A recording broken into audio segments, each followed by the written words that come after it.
à tous et bienvenue sur Bête Manon prend son bouquin. Si toi aussi, en ce moment, tu trouves que le monde est peuplé de relous, si toi aussi tu as besoin de t'échapper et de t'évader ailleurs, si toi aussi tu as envie de noyer ton chagrin et ta fatigue dans les livres, eh bien bienvenue. En ce mois de novembre tout pourri, je suis heureuse de venir vous retrouver pour faire une vidéo. Il fait moche, les gens sont relous, mais nous avons toujours cette chose incroyable qui nous permet de nous évader, qu'importe l'endroit où nous sommes, qui est la littérature. Et ça c'est quand même génial. Ça coûte moins cher qu'un billet d'avion et ça nous permet de juste pendant quelques temps mettre nos pensées de côté et nous plonger dans l'histoire. Et aujourd'hui j'ai décidé de vous parler de l'histoire avec un grand H, car nous allons revenir sur une période de l'histoire du coup forcément connue, très connue hélas, dont j'avais envie de vous faire un top depuis très longtemps. Si les choses s'étaient passées comme je l'avais programmé ces dernières semaines, je vous l'aurais sorti pour le 11 novembre. C'était la date anniversaire, le moment de vous parler des livres sur la Première Guerre mondiale. Mais vu que le 11 novembre était la semaine dernière et que cette vidéo est actuellement en train d'être tournée le 16 novembre, vous savez maintenant que j'ai raté ma date parce que la vie. Non, plus sérieusement, ça fait très longtemps que j'ai envie de vous parler de cette période historique qui est une période que je trouve fascinante malgré toute l'horreur de cette histoire, de cette partie de l'histoire du monde. Et les auteurs et autrices en ont fait des œuvres incroyables, que ce soit des témoignages ou de la fiction, que ce soit des documentaires. Moi, la Première Guerre mondiale, j'adore lire des choses sur cette période historique, point de vue de toutes les nations, qu'importe, et du coup j'avais envie de vous proposer certains bouquins sur ce thème si vous aussi ça vous intéresse. Je vais faire comme je vous fais à chaque fois que je vous présente des livres sur une thématique. Je vous présente d'abord des livres que j'ai lus, que j'ai appréciés, je vais pas vous présenter des livres que j'ai pas aimés, et après je vous présente des conseils lecture que j'aimerais moi découvrir et qui je pense peuvent vous aussi vous intéresser. Évidemment, vous êtes toujours les bienvenus pour commenter, pour donner votre avis, pour me donner des titres de bouquins, de BD, de films que vous avez aimé, c'est pour ça que je suis là, pour qu'on échange. Voilà, donc n'hésitez pas à commenter, et puis si en plus vous mettez un petit pouce en l'air, moi après ça me fait des petits papillons dans le ventre et je suis trop contente. Donc je suis là, assise sur ma table, mes deux chats endormis près de moi, la cheminée qui crépite en fond sonore, pour vous parler de la Première Guerre mondiale. Et pour parler de la Première Guerre mondiale, je vais d'abord vous parler du meilleur livre pour moi qui retrace la vie dans les tranchées, qui n'est autre que À l'Ouest, rien de nouveau, d'Erich Maria Remarque. Erich Maria Remarque est un Allemand. Il va nous raconter son histoire et l'histoire de ses camarades de tranchée, comment est-ce qu'il a vécu ce conflit, et c'est d'une justesse et d'une précision incroyable. C'est-à-dire que j'ai découvert ce livre tardivement. Alors c'est un livre témoin, un témoignage avec évidemment quelques parties pas romancées mais améliorées. C'est un livre qu'il faut vraiment avoir lu. Si vous ne deviez en lire qu'un, ce serait celui-là. Ce livre m'a marqué plus que les autres parce que j'étais dans la tranchée avec eux. C'est-à-dire que ses amis étaient mes amis et nous étions ensemble dans la boue, les pieds dans la flotte, avec les rats. On voit vraiment l'intégralité de la vie dans les tranchées. On n'est pas que dans les clichés qu'on a ou dans ce que le cinéma veut bien nous montrer. On voit aussi les étés dans les tranchées où on crève de chaud. On voit les nuits, on voit l'arrière, on voit les premières lignes. Et on voit surtout ce jeune homme qui a 17 ans. Ses copains n'ont pas beaucoup plus que lui. Et ils vont s'épauler et lier, enfin une relation va se lier entre eux tellement forte pour survivre à cette boucherie humaine, car c'est une boucherie la Première Guerre mondiale. Je crois que c'est ça qu'elle a de terrible et de traumatisant, c'est qu'on a envoyé des civils se battre dans des conditions extrêmes. On a envoyé les civils creuser des trous de souris, vivre dans la boue, choper des maladies à la baïonnette, c'est-à-dire qu'on tirait, une fois qu'on pouvait plus tirer, on embrochait les gens. Vraiment, c'est une boucherie et cette guerre me terrorise pour ça. On ne peut pas s'empêcher de se projeter et de se dire que comment nous on aurait vécu en allant dans ces tranchées. De deux, même en tant que femme, je ne peux pas m'empêcher de me projeter quand je vois tous les monuments aux morts, d'imaginer que dans mon village, dans ma famille, tous les hommes seraient partis et sans doute ne serait pas revenu. C'est vraiment quelque chose de terrible et je trouve qu'Erich Maria Remarque le raconte avec tellement de justesse et j'ai trouvé ce livre sublime dans tout ce qu'il a de terrible. C'était vraiment un coup de cœur et c'est avec lui que je voulais commencer. À l'Ouest, rien de nouveau, sublime à lire, un bijou de littérature, connu et reconnu un peu partout dans le monde. Point de vue allemand, vraiment lisez-le, c'est formidable. Le second livre dont je vais vous parler a connu un succès planétaire car son auteur est connu et reconnu. Il s'agit de La chute des géants de Ken Follett. Ken Follett a écrit une trilogie, saga du siècle, et nous avons 3 livres énorme, c'est des pavés, ils font 1000 pages, c'est Ken Follett, qui reviennent sur 3 événements du XXe siècle et la Première Guerre mondiale est le principal sujet du premier tome. C'est-à-dire que nous allons suivre, au travers de nombreuses familles aux 4 coins de l'Europe et du monde d'ailleurs, parce que je crois qu'il y a un Américain aussi, la guerre, comment est-ce qu'elle est venue, qui l'a déclenchée, quels étaient les enjeux économiques, sociétaux, géopolitiques de déclencher cette guerre. Est-ce que des gens ont tout fait pour qu'elle ne soit pas déclenchée? Est-ce que vraiment tout le monde était parti dans l'idée d'aller au front à l'ancienne? Est-ce que les jeunes générations étaient d'accord? Est-ce que les vieilles générations étaient d'accord? Est-ce que les Français, les Allemands, les Anglais, les Italiens, les Russes, les Américains ont vécu la guerre de la même manière? Ken Follett vous retrace du coup une fiction où nous allons suivre plusieurs familles aux 4 coins du monde et leur vécu de la Première Guerre mondiale.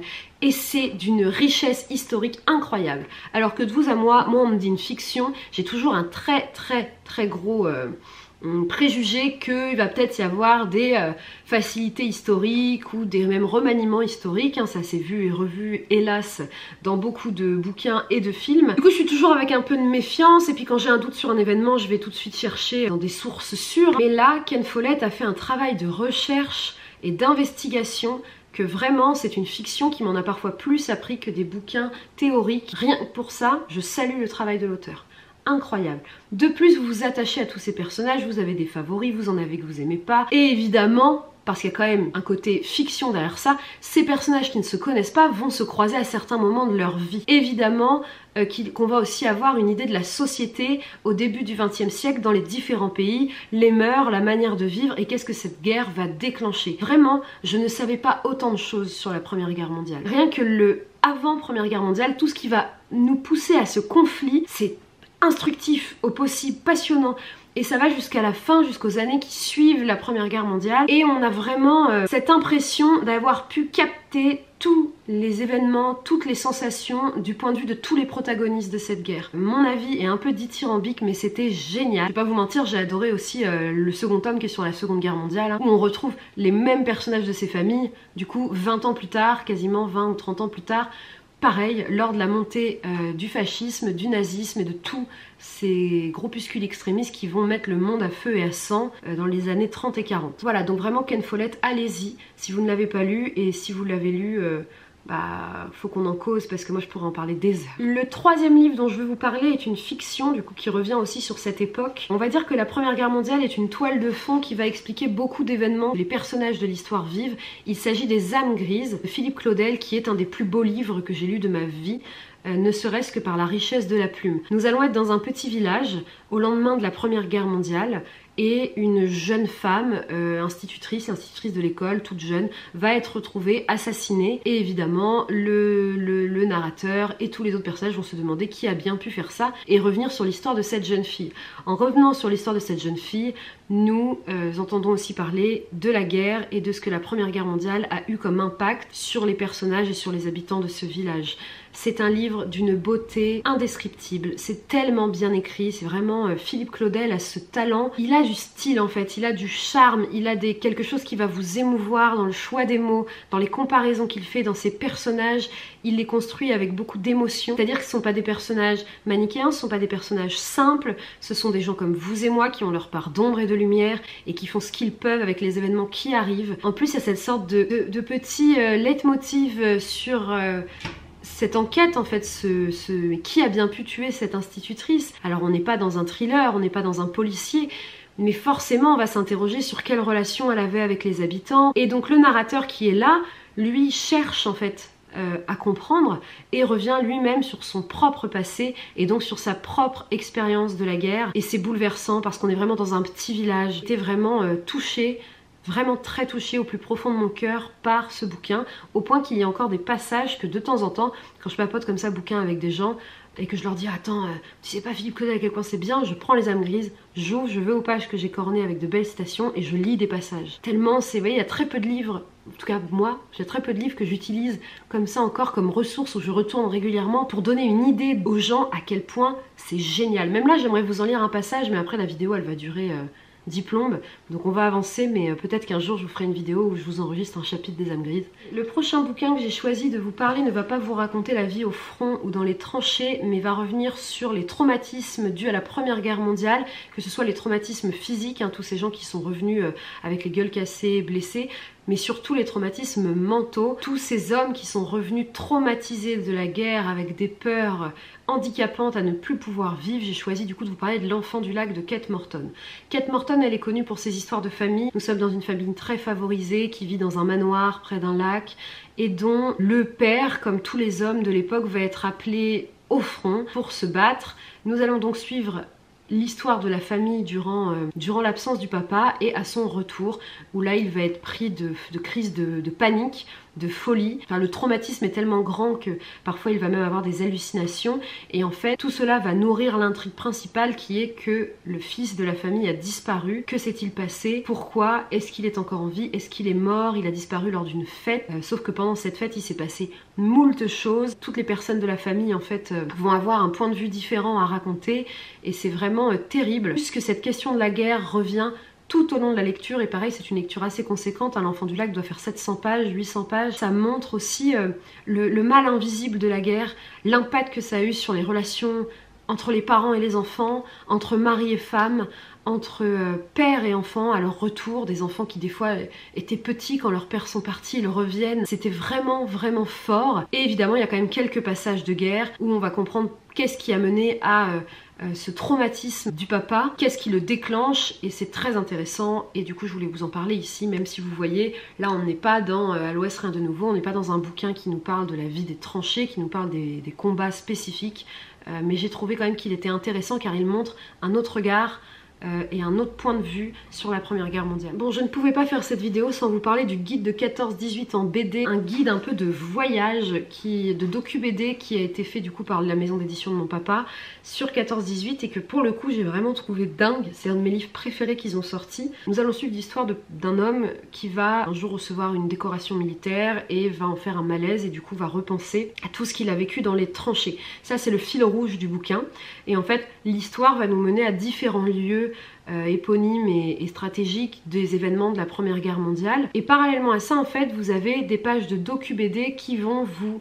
donner toutes les infos pour vous-même aller découvrir ces lieux, vous-même voyager en fait et vous faire un propre parcours de tous les lieux de mémoire de la guerre de 14-18. Je trouve ça génial, j'ai appris plein de trucs. Alors le docu-BD j'ai l'habitude mais vraiment j'ai trouvé que celui-ci était d'une richesse incommensurable, et moi qui vis maintenant dans une région où il y a des cimetières militaires de la Première Guerre mondiale partout et où je suis à seulement quelques heures de voiture de grands sites de mémoire, j'attends qu'une chose en fait, c'est d'y aller un jour, partir en week-end avec ce guide dans les mains et d'aller moi-même, parce que j'ai déjà lu l'histoire des personnages, ça je l'ai lu, mais d'aller moi-même ouvrir les pages docu-BD et pouvoir comprendre où je suis, ce qui s'est passé ici exactement. Et c'est passionnant, et comme je vous dis, vu qu'il y a ce côté BD avec, c'est pas un livre théorique qui est écrasant d'informations, et du coup j'ai trouvé ça vraiment super, donc je vous invite à le découvrir. De même, plus spécifique, celui-là je l'ai pas encore lu, mais il y en a eu un qui est sorti plus précisément sur l'histoire de ces fameux tirailleurs sénégalais, vous savez, qui venaient des 4 coins d'Afrique,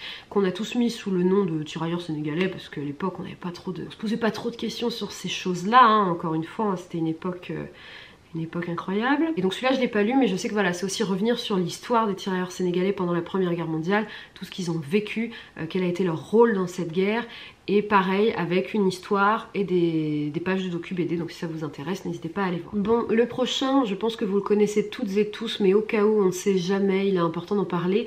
En général vous l'avez étudié à l'école ou au collège ou au lycée. Il s'agit du livre Les lettres de Poilu, Paroles de Poilu, toutes ces lettres qui ont été récupérées, mises à disposition dans des bouquins pour découvrir vraiment ce qui se disait, pour prendre conscience de la censure qui était mise sur le courrier, de la propagande. Voilà, donc moi je me rappelle avoir lu ça primaire, c'est sûr, et j'y ai rejeté un œil au collège quand on a étudié la période en 3e, et ça m'avait vraiment marqué, parce que là on est dans du vrai de vrai, c'est pas réécrit, c'est pas de la fiction, c'est ce que les gens ont vraiment écrit. Et du coup je vous invite à aller jeter un œil là-dedans. Nous arrivons maintenant dans les livres que j'aimerais lire. Donc le suivant c'est Le Chagrin des vivants, que j'ai là-haut dans ma palle, qui raconte l'histoire de 3 femmes qui au lendemain de la Première Guerre mondiale vont raconter un peu leur vie et comment elles survivent sans le retour de leurs hommes. Voilà, elles se retrouvent toutes lors de la cérémonie d'hommage aux soldats inconnus, et du coup nous allons suivre le destin de ces 3 femmes. J'en sais pas plus parce que comme je viens de vous le dire, je ne l'ai pas lu et j'essaye de ne pas me spoiler, mais rien que le titre, Le chagrin des vivants, que je trouve d'une poésie sans nom et d'une délicatesse très triste, fait que j'ai vraiment envie d'y aller. Donc c'est pareil, celui-là j'ai hâte de pouvoir m'y plonger. On m'a offert le livre Cri, qui apparemment est assez incroyable comme, pareil, roman témoin de la vie dans les tranchées. Donc c'est un tout petit livre qui, pareil, doit se dévorer très rapidement et dans lequel il va falloir que je mette aussi rapidement mon nez. Mais voilà, on me l'a offert il y a 1 an et je l'ai toujours pas lu, mais il me tente bien et surtout j'en ai entendu que du bien, donc forcément ça me met l'eau à la bouche. Alors celui-là, le prochain, ça fait des années qu'il est dans ma wishlist et je ne l'ai jamais vu nulle part. Il s'agit de Guerre et Térébenthine et donc pareil, qui est un bouquin qui va nous raconter le quotidien de soldats dans les tranchées. Je crois que ce sont des soldats belges de mémoire et voilà, j'ai vraiment pareil envie d'aller le lire et le titre je trouve est très le titre claque en fait, c'est ça qui fait que j'ai envie de le lire. Guerre et Térébenthine, je trouve ça assez violent et du coup je me suis pas posé plus de questions, mais comme je vous dis, je ne l'ai jamais trouvé nulle part, que ce soit en occasion ou en vrai, je ne le trouve pas. Alors il faudrait que je le commande, mais j'ai souvent une flemme moi de commander, donc parce que je me dis toujours que si je le trouve pas à ce moment là, c'est que c'est pas le moment de le lire. Après bon, ça fait quand même plusieurs années que je le cherche, donc à un moment donné je passerai par la commande. Un autre aussi qui est dans ma wishlist, là je ne sais pas si je lirai le livre ou si je verrai le film directement. Il s'agit de Johnny s'en va en guerre, qui revient sur le quotidien aussi de ces jeunes gens dans les tranchées, et je crois que nous allons traiter du sujet des gueules cassées. Je suis pas sûre, mais voilà, j'ai toujours voulu lire le livre avant le film. Maintenant, quand je vois le nombre de livres que j'ai à lire, je me dis que je passerai peut-être directement au film, je n'en sais rien encore. J'ai dans ma palle L'adieu aux armes d'Hemingway. Je n'ai toujours pas lu de Hemingway, c'est une catastrophe. Ça fait des années que je me dis cette année ce sera l'année Hemingway et à chaque fois je repousse parce que je suis intimidée, mais c'est le cas avec beaucoup d'auteurs et d'autrices et il va falloir que j'arrête d'être intimidée, surtout par des gens qui sont morts. Mais voilà, L'adieu aux armes, je sais que ça revient sur la Première Guerre mondiale aussi, donc il va falloir que je m'y penche, surtout qu'il est un peu plus petit que celui que j'avais prévu de lire qui est Pour qui sonne le glas. Donc je me dis que je pourrais peut-être commencer par un plus petit pour que ce soit moins impressionnant, je ne sais pas. Récemment j'ai vu à la librairie Le Pavillon des combattants qui revient sur le quotidien des femmes infirmières à l'arrière. Il vient de sortir. Et celui-là, je pense que j'aimerais bien aussi le trouver au pied du sapin, ou me l'offrir en tout cas, mais non ouais, je pense que ça va être cool. Encore un autre regard sur la Première Guerre mondiale qui m'intéresse évidemment. Et enfin le dernier, c'est évidemment, je vous invite à découvrir les BD de Tardy. Notamment C'était la guerre des tranchées que moi j'ai lu il y a quelques années, qui alors Tardy est le BDiste reconnu pour la Première Guerre mondiale. On va dire même qu'il y a certains puristes qui disent qu'à part Tardy personne ne peut dessiner la guerre des tranchées et les poilus comme lui. Bon, je suis pas puriste à ce point là, mais c'est vrai qu'il faut mettre son nez dans un Tardy, ça peut être quand même quelque chose d'assez intéressant, ne serait-ce que pour sa culture G, et puis c'est passionnant et le trait de crayon est super, et donc voilà, n'hésitez pas à aller voir. Je vais faire une petite parenthèse cinéma. Un de mes films préférés de tous les temps est Un long dimanche de fiançailles de Genet, qui est à la base un livre. Je n'ai jamais lu le livre, mais le film, j'ai dû le voir 20 fois. Et il continue d'être sublime et bouleversant. Ça raconte l'histoire de 5 Français qui sont condamnés à mort pour mutinerie, voilà, parce qu'ils se sont blessés volontairement pour échapper à la guerre. Et du coup, ces 5 Français, au lieu d'être envoyés chez eux, vont être condamnés à mort par les gouvernements français et par les juges des armées. Et on va les balancer par-dessus le parapet. Voilà. Donc dans le No Man's Land, clairement, comme condamnation à mort, c'est certain que tu vas mourir soit de froid, de faim ou abattu par l'ennemi. Nous allons suivre l'histoire de Mathilde qui recherche son amoureux Manek, qui est tout jeune, qui a à peine 20 ans je crois, et qui fait partie de ces 5 personnes. Donc il y a toute une sorte d'enquête... parce qu'elle est persuadée au fond d'elle qu'il n'est pas mort et qu'elle le saurait. Tout son entourage essaye de lui faire comprendre que il est mort et qu'il faut l'accepter, mais elle va continuer quand même de chercher pour comprendre qu'est-ce qui s'est passé pour ces 5 hommes une fois qu'ils ont été envoyés comme ça dans le No Man's Land. Que leur est-il arrivé? Et c'est l'un des plus beaux films du monde. La mise en scène de Jean-Pierre Jeunet est exceptionnelle, le jeu des acteurs est super. Je trouve vraiment que c'est un des plus beaux films de ma petite filmographie personnelle, donc n'hésitez pas à aller y jeter un œil. Un film que j'ai découvert là il y a quelques semaines, bien qu'il soit sorti il y a 2 ans, il s'agit de 1917. 1917, je l'ai trouvé terrible, car en fait nous allons suivre en steadicam, donc en caméra épaule, 2 jeunes gens qui vont être envoyés à devoir traverser le No Man's Land et autres pour délivrer un message. Le fait d'être en caméra épaule, steadicam, en fait on les suit non-stop et c'est la première fois que j'ai été autant immergée dans la guerre. C'est-à-dire que quand un truc explose à côté de vous, je vous jure, il manque plus qu'à ce que vous ressentiez le gravier, la terre sur votre joue, mais vous y êtes quoi, il y a les odeurs, il y a le... Vraiment, j'étais dedans et en fait, on ne peut pas lâcher l'écran des yeux. Pourtant, je l'ai vu à la maison. Je pense qu'au cinéma, ça devait être une expérience incroyable. Et ça montre bien la réalité de la guerre et les morts absurdes et comment des jeunes mecs sont vraiment morts des fois pour rien quoi. Bon, et un dernier film, parce que sinon je pourrais encore parler des heures. Bien que je trouve qu'en termes de jeu, de mise en scène, c'est très fleur bleue, très cinéma français, et du coup ça manque un peu de réalisme, mais il est quand même bon de le connaître. Il s'agit de Joyeux Noël, qui est un film qui revient sur la réalité des tranchées. Alors c'est quelque chose qui n'est arrivé qu'au début de la Première Guerre mondiale, où il est arrivé que les soirs de Noël ou autres, il y a une sorte de cessez-le-feu entre les tranchées et que les soldats allemands, français, anglais, tous ceux qui étaient présents décident de partager un verre, de se raconter des histoires et de ne pas se tirer dessus durant la nuit. Le film en fait des caisses, voilà, il faut savoir qu'ils font venir une chanteuse d'opéra, donc ça ce n'est pas vrai, ce n'est pas un fait avéré. Le match de foot n'est pas un fait avéré non plus, mais par contre le reste, voilà, les petits échanges entre soldats est une histoire vraie qui a été du coup, malgré la censure, en fait tout le monde le sait parce que les soldats l'écrivaient dans les courriers et que certains ont échappé à la censure, et c'est ainsi que nous connaissons ces faits. Et ça nous permet encore de croire en une certaine humanité même en temps de conflit, et nous rappelle que qu'importe du côté dans lequel on se bat, on est tous pareils. Voilà, je m'arrête là pour ce top des livres sur la Première Guerre mondiale. J'espère que ça vous aura plu. Je vous réinvite à vous abonner, à mettre un pouce en l'air, un commentaire si vous avez des choses à me raconter. N'oubliez pas que je suis aussi sur Instagram, c'est là que je parle le plus souvent et que je mets des choses au quotidien. Je suis sur le groupe de lecture Team Batmanon pour le club de lecture de Batmanon, où nous avons commencé 1000 femmes blanches de Jim Fergus. Voilà, donc on a jusqu'au 1er janvier pour le lire. N'hésitez pas à nous rejoindre si vous voulez participer à ce club de lecture. Et voilà, sur ce, je vous souhaite plein de belles choses. Un bon mois de novembre qui j'espère sera rempli de bonnes vibes pour vous, et j'espère vous retrouver très vite sur la chaîne et avoir la motivation de filmer bientôt. Voilà, je vous embrasse, vive la vie et à très vite.